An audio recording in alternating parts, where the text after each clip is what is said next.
நம்மளோட அக்கௌண்ட்ல வந்து மினிமம் பேலன்ஸ் இல்லைன்னா கமிஷன் எடுப்பாங்க, உங்களுக்கு தெரியுமா? 21,000 கோடிங்க. அந்த மக்களோட பணத்தை தான் எடுத்து ஏமாத்துறாங்க. இன்னும் பணம் நிறைய தான் போட போறோம், இல்லன்னா பேசாம இருக்க போறோம். இல்லாட்டி நாங்க என்ன பண்ண முடியும்? திருப்பி நீங்க போட்டுதான் ஆனா போடாட்டி அதுக்கு வந்து கம்சர் புடி பண்ணா அது ரொம்ப ரொம்ப தப்பு சார். மிடில் கிளாஸ் ரொம்ப பாதிக்கப்படுவாங்க.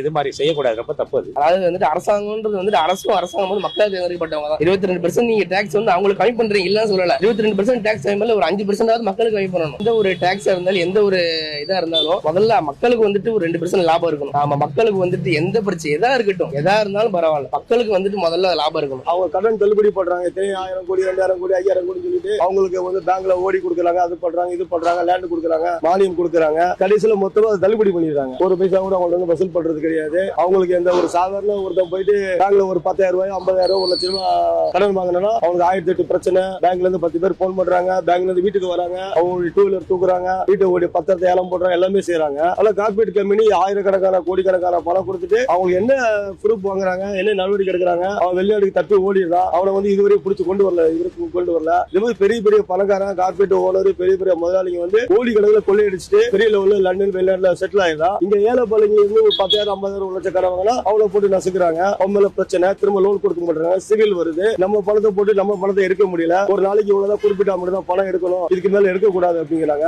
அதனால பிசினஸ் பண்ண முடியல, குடுக்கல் வாங்கல் வந்து பண்ண முடியல.